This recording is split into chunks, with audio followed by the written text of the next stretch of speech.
Level 1. Sub-Alpha. Epsilon mutants. Defective or cosmetic mutations. At the bottom of mutant classification are those who never truly escaped their humanity, the Epsilon or sub-alpha mutants. Their abilities, while genetically authentic, are either defective, cosmetic, or outright debilitating. They're a reminder that evolution isn't a straight line toward perfection. Sometimes it's random, cruel, and tragic. Characters like Beak, Barnell Bohusk, embody this reality. His mutation gave him avian physiology, feathers, beak, hollow bones, but none of the functional advantages of flight or superhuman strength. Similarly, Glob Herman possesses a translucent body made of organic wax, with visible skeleton and organs, but little practical benefit in combat.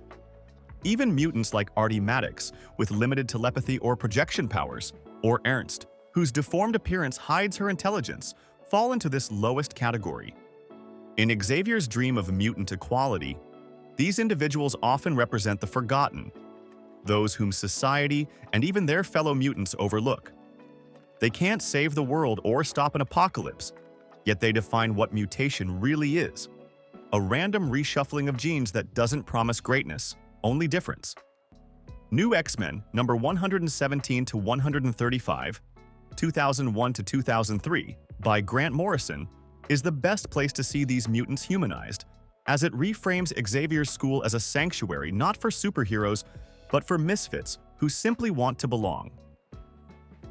Level 2. Beta mutants. Useful but unstable abilities. Moving up the scale, beta mutants possess genuine power, but suffer from critical limitations in control, sustainability, or reliability. Their abilities are formidable in bursts, but flawed in long-term application, often tied to emotional instability, environmental dependence, or physical cost. Rogue exemplifies this level. Her ability to absorb memories, powers, and even souls through touch makes her one of the most dangerous mutants alive, but also one of the loneliest. Her inability to physically connect without harm turned her gift into a curse, a theme heavily explored in Uncanny X-Men, number 171, 1983, and later stories like X-Men, Legacy. Cyclops, meanwhile, can unleash concussive blasts powerful enough to level buildings, yet he's helpless without his ruby quartz visor. His power is destructive perfection, and his weakness is absolute reliance on technology. Early Iceman stories also fit here. Before mastering his powers, Bobby Drake could barely form snowballs or freeze puddles. Beta mutants symbolize unrealized potential. They're the almost there group, their gifts defined as much by limitation as by strength. This category represents a turning point in evolution. Mutants strong enough to shape the world, yet fragile enough to be broken by their own biology. Level 3. Alpha mutants. Controlled, reliable, and balanced power. At the heart of mutant kind stand the alpha-level mutants, those who have achieved total mastery over their genetic gifts. Their powers function consistently, without the volatility or physical degradation seen in lower tiers. These mutants form the backbone of the X-Men, balancing strength with discipline, and embodying the harmony between mutation and control. For decades, Storm, Aurora Monroe, was the textbook example of an alpha mutant, the perfect synthesis of elemental might and emotional restraint. Her weather manipulation extends from localized storms to global climatic shifts, yet she wields that magnitude with surgical precision. In Uncanny X-Men, number 102, 1976, her claustrophobic breakdown beneath collapsing debris revealed that her greatest strength isn't lightning. It's her capacity for self-mastery. Historically, Marvel writers described her as Alpha because her abilities, though vast, seemed tied to physical strain and atmospheric conditions. However, in the modern Krakoan era, Storm has officially been elevated to Omega-level status, as confirmed in House of X number 1, 2019, and X-Men, Red number 16, 2023, where she herself declares that Omega battles are never about power, only versatility. This reclassification recognizes that her control of weather is not limited to a single planet's atmosphere. She can influence temperature, pressure, and electrical phenomena on a planetary and even interplanetary scale. Essentially, her potential has no definable upper limit, fulfilling the Omega criteria introduced by Jonathan Hickman.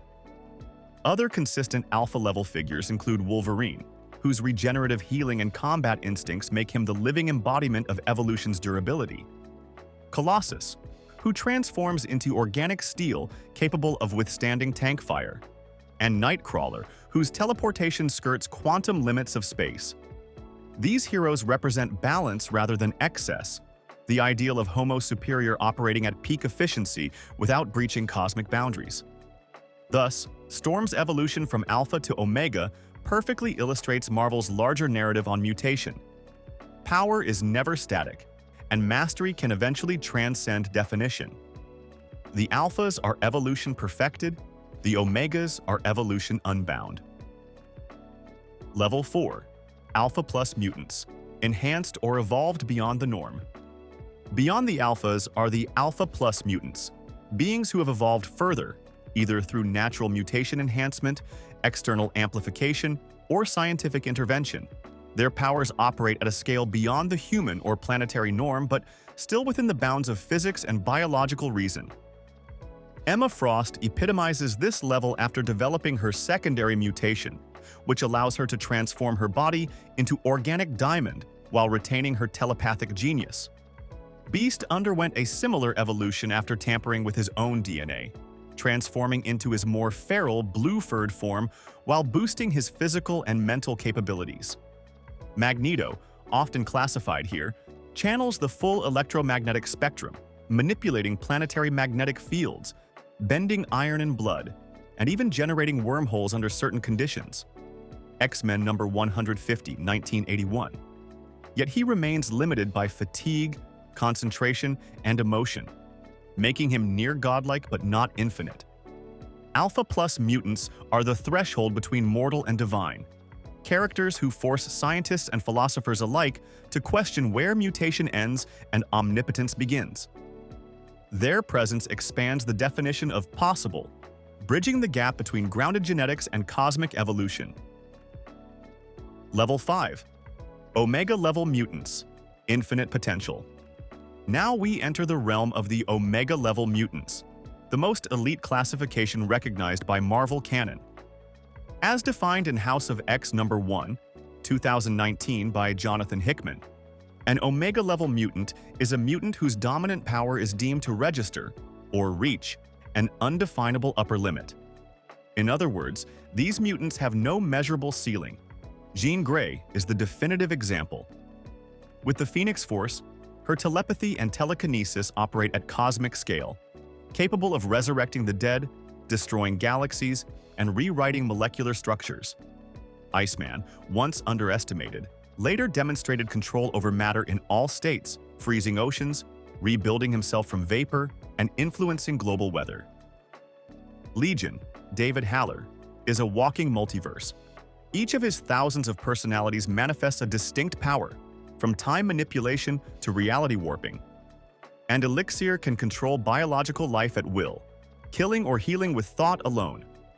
Omega mutants don't just challenge gods, they replace them. Their power is not about domination, but definition. Each Omega rewrites the rules of existence in their own image. The mutant hierarchy ends here officially, yet Marvel has always hinted that even among the infinite, there are degrees beyond. Level 6. Omega Plus, reality warping mutants. At this tier, mutants transcend classification itself.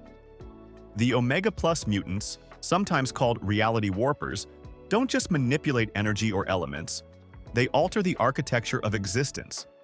Their power is metaphysical, rewriting probability, structure, and causality itself. Scarlet Witch, Wanda Maximoff, blurs the line between mutant and mystic, but her core power is her mutation, reality alteration through chaos energy. In House of M, 2005, Wanda erased 90% of mutant kind from existence with the words, "No more mutants." That wasn't magic. It was genetic extinction rewritten by her mind. Proteus, Kevin McTaggart, operates similarly, reshaping matter and energy, but burning through host bodies as his power consumes reality itself. Both characters embody the fragility of creation, limitless potential cursed with instability. These mutants are living paradoxes. They reveal that reality in the Marvel Universe isn't a fixed construct, but a fragile simulation. And mutants like Wanda or Proteus can reprogram it at will. Level 7, Beyond Omega, Cosmic Mutants. The final and rarest stage is Beyond Omega, the domain of cosmic mutants who exist on a universal or multiversal scale. These beings are not merely evolved. They are evolution personified. Their existence merges science, spirituality, and creation itself. Franklin Richards once stood as the apex of this classification. Born from human parents but carrying a godlike mutation, Franklin could generate universes, resurrect the dead, and even revive Celestials. Fantastic Four, number 604, 2012. Jean Grey, permanently bonded to the Phoenix Force, operates at this same level, a literal embodiment of life, death, and rebirth across time. Hope Summers, the mutant messiah, mirrors this power in potential, acting as a conduit who can copy, amplify, and synchronize any mutant ability on a global scale. At this level, individuality dissolves. These mutants are no longer people. They are cosmic principles. They transcend the physical world, embodying concepts like creation, rebirth, and infinite potential. Marvel uses them sparingly because their existence questions the foundation of the universe itself. If evolution can create gods, what role do gods even serve? The 7 levels of mutant classification are more than power rankings. They are a map of Marvel's evolutionary theology.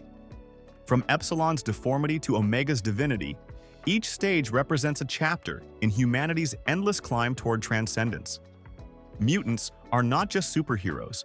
They are metaphors for change itself, for fear, progress, and the human obsession with perfection. These categories remind us that, in the Marvel Universe, evolution doesn't stop at biology. It extends into consciousness, morality, and even creation.